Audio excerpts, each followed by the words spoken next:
చాలా మందికి అబోర్షన్ అవుతూ ఉంటుంది. అసలు ఎందువల్ల అబోర్షన్స్ అవుతాయి? అబార్షన్స్ అవ్వడానికి సో మెనీ రీజన్స్ అండి.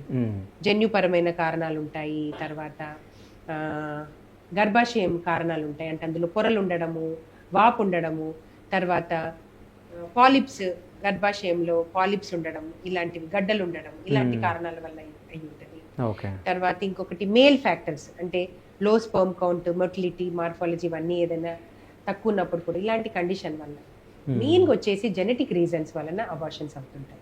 ఇవి కామన్ గా మనం మేనరికంలో చూస్తుంటాము ఇలాంటి కండిషన్స్లో. సో వీటి వలన అబార్షన్స్ అన్నవి జరుగుతుంటాయి. మనం ఒకవేళ రికరెంట్గా అబార్షన్స్ అవుతుందంటే మాత్రం తరోగా కపుల్ ఎవాల్యుయేషన్ చేసుకోవాలి. జనరల్ గా బ్లడ్ టెస్ట్ల ద్వారా హార్మోన్ ప్రాబ్లం వల్ల కూడా అవుతుంటాయి. అంటే థైరాయిడ్ ఇష్యూస్, ప్రొలాక్టిన్ ఇష్యూస్ ఇలాంటివి ఉన్నా కానీ, డయాబెటిక్ అండ్ హైపర్ టెన్షన్ ఇలాంటి మెడికల్ డిజార్డర్స్, కొంతమందికి ఇంకా క్రానిక్ డిజార్డర్స్ ఉంటాయి కదా, నెఫ్రోటిక్ సిండ్రోమ్స్, అట్లాంటి రీనల్ సిమ్టమ్స్ ఇట్లాంటివి ఉన్నప్పుడు, ఇలాంటి వారి కండిషన్స్ వలన అబార్షన్స్ అయ్యే అవకాశాలు ఉంటాయి.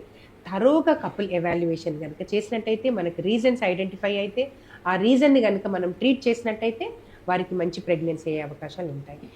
కొన్ని అన్ఐడెంటిఫైడ్ ఇమ్యునలాజికల్ ఫ్యాక్టర్స్ అనండి, కొన్ని జెనెటిక్ ఇష్యూస్ అనండి, వాటి వలన కొన్ని మనము ట్రీట్ చేయలేని కాజెస్ కూడా ఒక 1 to 5% వరకు ఉండొచ్చు.